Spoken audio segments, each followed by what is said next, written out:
Okay, so first things first, why should you actually trust this framework? Well, I've personally cash collected over $6 million using it, and I've coached hundreds of closers through it, and they've been able to replicate the exact same thing.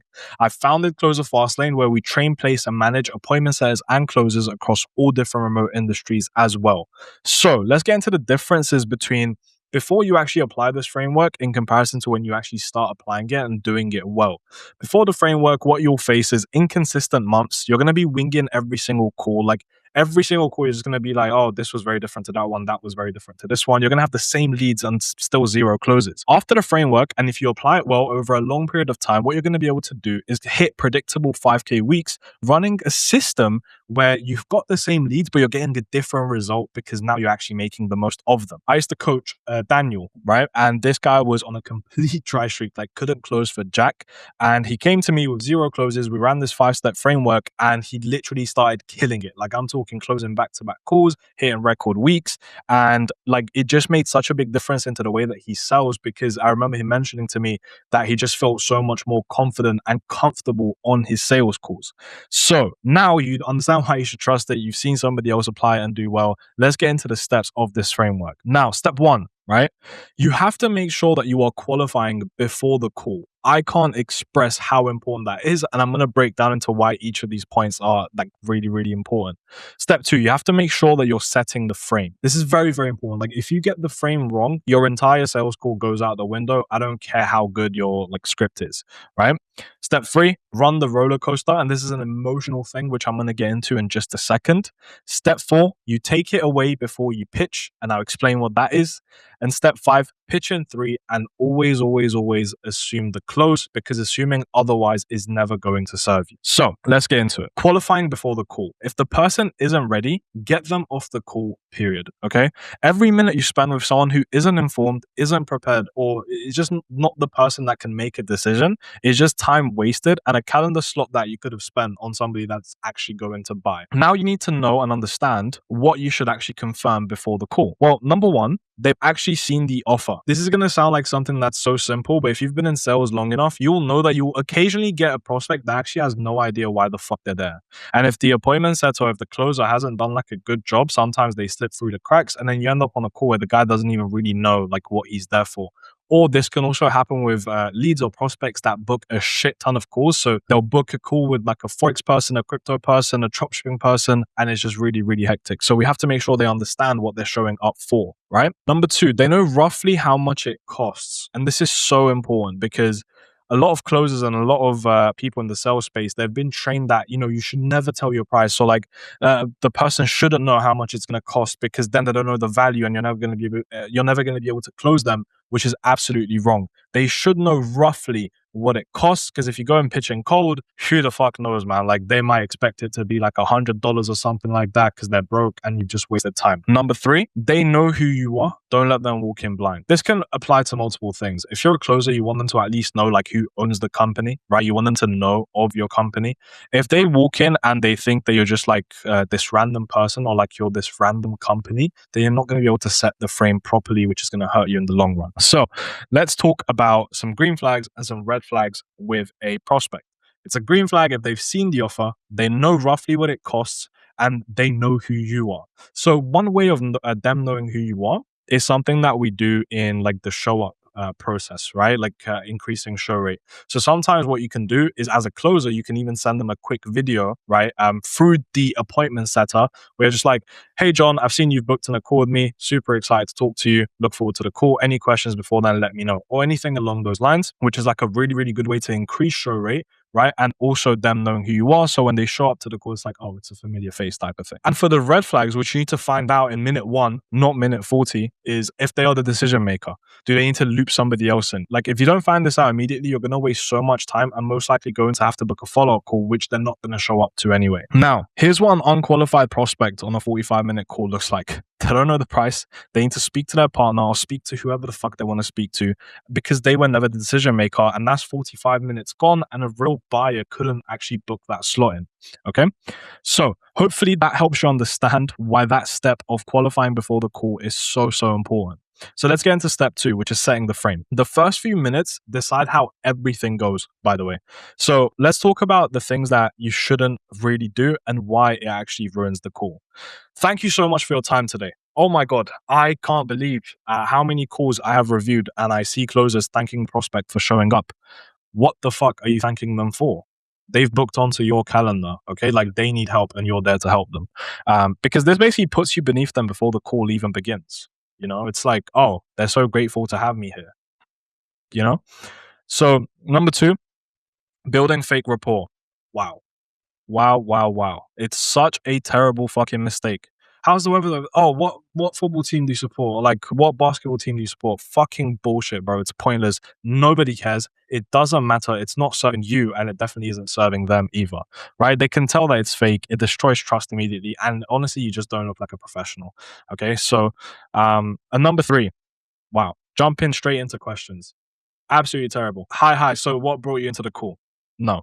Because what that does, right, is they don't understand what they've walked into. They don't know how the call is going to go. And they're just kind of like, oh, am I in an interview? Like, am I being interrogated? Whereas if you set the frame right, you can get away with asking whatever questions you want and they completely understand that it's just a part of the process. Quick note, if you want to start practicing this, jump into the free Closer Fastlane community on Skool. Link is in my bio, no cost. And if you want me to personally walk you through your calls and getting you placed faster, that's what my one-to-one coaching is for. Either way, let's get back to the framework. Okay, so let's get into some lines you can say. You don't need to copy these word for word. These are just some typical lines, and I'm going to explain like the reasoning behind you actually saying them. Because one big thing in sales is if you're not aware of why you're doing something, then you don't know what the fuck you're doing. Okay. So line 1, name what they're likely dealing with. Okay. This shows that you understand and you're an expert in your field, which is very, very important. So let's say you're on a fitness software, you might say something along the lines of, most people who get on a call with me are dealing with inconsistency in the gym due to lack of accountability. Blah, blah, blah. Okay. Line 2, I've helped or we've helped X amount of people with exactly this. So here's how today is going to go. So this is you kind of setting that frame, setting that structure, and also building some passive credibility. Okay. You won't bang on this too much. You'll just kind of drop it and then keep it moving. Line 3, so shape of the call and permission to say no, because you don't want to make them feel like they're forced to do anything. If people are forced or feel like they need to do that thing, they might choose to do the exact opposite. Okay. So we'll talk it through. If it makes sense, we'll look at next steps. If it doesn't, no pressure either way. And if you say it like that, it kind of shows that you've got this abundance mindset. Whereas if you're like, overly kind of pressing them or you seem overly desperate, they're going to be like, well, these guys probably don't get many clients anyway. Okay, which is definitely not the look that you want. So yeah, once again, giving them permission to say no is what lets them actually relax into saying yes. The moment they feel safe to leave, they stop defending and start listening. This is what gets people receptive, okay? Because people at the beginning of sales calls or during sales calls, they've got their guard up because they're constantly under this impression of like, oh, somebody's trying to sell me something, like they're trying to take my money, which is a very defensive position, and they're not receptive to whatever you're selling whatsoever, okay? So if you don't have frame, prospect doesn't know what's happening. With frame, the prospect is oriented and relaxed. Cool. Hopefully that makes sense. Now, let's talk about running the roller coaster, which is the 3rd step. Okay. Don't lead with problems and end on goals. That leaves them deflated right before you pitch. Okay. Build the call so it's rising when you get to the close. And when I say rising, I mean like they're emotionally, really on a high. Like they feel like, yep, this is going to get me exactly where I need to be. And then boom, that's when you get into the close. One thing I say is never actually go for the close unless you're 100% sure that they are going to pay. Okay, so in your heart of hearts as a closer, you need to be 100% certain. Like, yeah, all that's stopping this person from paying me right now is me telling them how much he needs to actually pay me. Okay, so let's look at the case study once again. Daniel's dry streak wasn't a leads problem, it was a sequence problem. He was jumping from situation to pitch, skipping problem and goals entirely. Look, I want to express this very clearly. If you do not have a separation, a difference between where your prospect is now and where they want to be, there is no type of urgency that you can build because they don't even completely understand where they are now, why that's so bad, and where they want to be and why that's so good. So here's how we fixed it. We slowed everything down and we ran the order.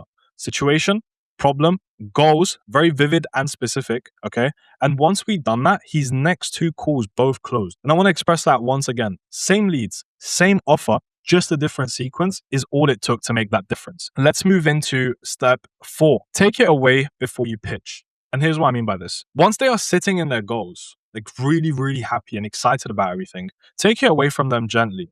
If this same problem is still here in 6 months, a year, 2 years, what does that look like for you? Now, for the sake of you guys understanding, I've kept these questions very, very simple. And if you know my teaching style, you will know that I always like to ask these types of questions in creative ways, but this is just so you can understand. You have to make them realize, okay, cool, I feel so great about all of these goals. I'm so excited to do this thing and that thing and this thing. But if I don't do anything, I'm never going to get there. And that's where you build the urgency right before you go for the close. They feel great. They just realize, oh, fuck, but I'm not there. I'm not there yet. I need to do this thing so I can actually get to where I want to. Okay. And that's very, very important. Without the takeaway, like without you taking that away, prospect is still setting their goals. You pitch, they feel no urgency, and you get hit with the let me think about it, which of course is not what you want. Okay. So without this step, you are pitching a solution to someone who hasn't fully felt the cost of staying where they are. So let's move into the final step, which is pitching in 3 and then assuming the close. When we say assuming the close, okay, I want to be very clear on this. I don't mean you assuming the close with your language, because that's a lot of what like assuming the close is.